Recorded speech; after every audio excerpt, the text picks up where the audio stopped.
Welcome to Smart English Stories. Please don't forget to subscribe to our channel for more English stories. Things happened to me nearly 10 years ago. I lived in a city, but the city was hot in summer. I wanted to see the country. I wanted to walk in the woods and see green trees. I had a little red car and I had a map, too. I drove all night out into the country. I was happy in my car. We had a very good summer that year. The country was very pretty in the early morning. The sun was hot and the sky was blue. I heard the birds in the trees. And then my car stopped suddenly. What's wrong, I thought. Oh dear, I haven't got any petrol. Now I'll have to walk. I'll have to find a town and buy some petrol. But where am I? I looked at the map. I wasn't near a town. I was lost in the country. And then I saw the girl. She walked down the road with flowers in her hand.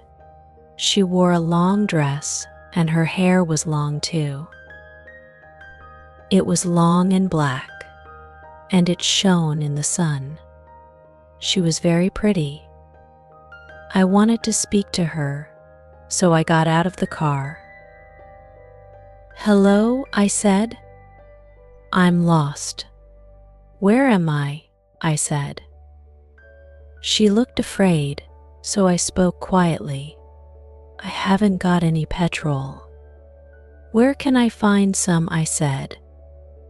Her blue eyes looked at me, and she smiled. She's a very pretty girl, I thought. "I do not know," she said.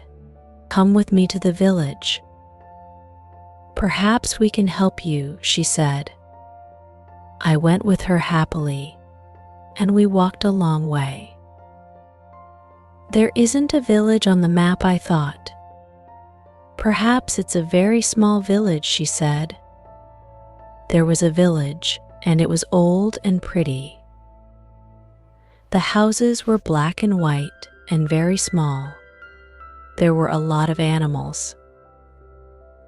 The girl stopped at a house and smiled at me. "Come in, please," she said.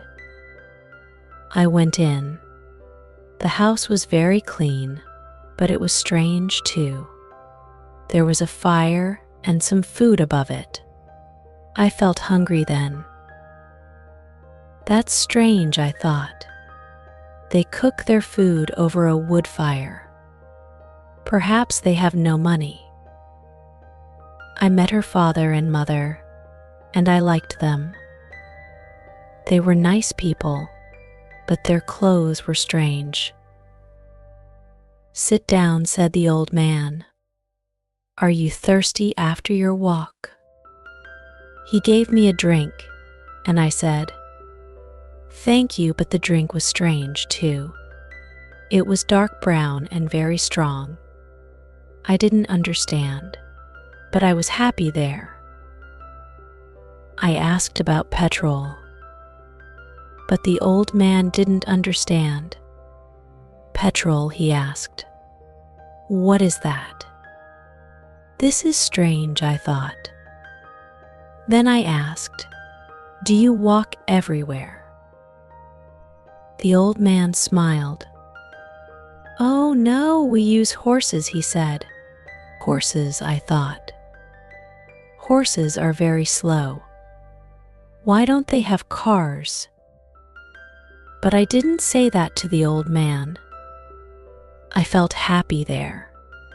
I stayed all day, and I ate dinner with them that evening. Then the girl and I went out into the garden. The girl's name was Mary. "This is nice. We like having visitors. We do not see many people here," she said. We spoke happily. She was very beautiful. But after a time, she began to talk quietly, and her face was sad.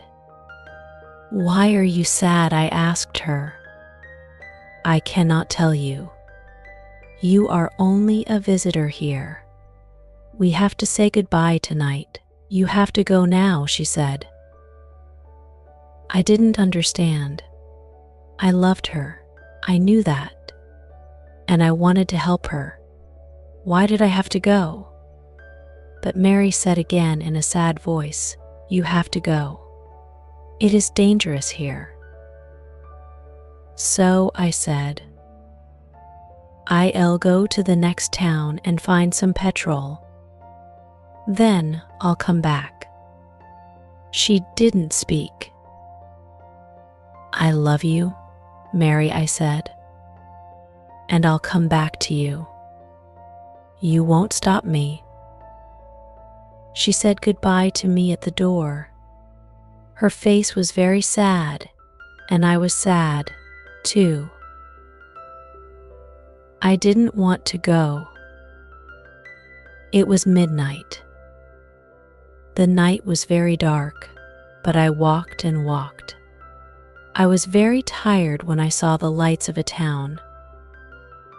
I found some petrol, and then I asked the name of the village. But the man at the garage gave me a strange look. What village? He asked. I told him about the village. I told him about the old houses and the people with strange clothes. Again, he gave me a strange look. He thought, and then he said, there was a village there, but it isn't there now. There are stories about it, strange stories. What do people say about it? I asked. He didn't want to tell me, but then he said, there was a big fire in the village. Everybody died. There aren't any people or houses there now. How did it happen? I asked. And why? Oliver Cromwell killed them, he said. He was angry with the villagers because they helped the king in the war. I couldn't speak. This isn't right, I thought. That war happened 350 years ago. Then I remembered the strange clothes, the long hair, the food, the fire, and the old houses. And I remembered, too, about the horses. But I don't understand, I cried. I saw the people and the village. I spoke to some people there. The man looked quickly at me, and then he spoke. There's an interesting story about the village. For one day every 10 years, it lives again, but only for one day. Then it goes away again for another 10 years. On that one day you can find the village, but you have to leave before morning, or you will never leave. Can this be right? I thought. Perhaps it was.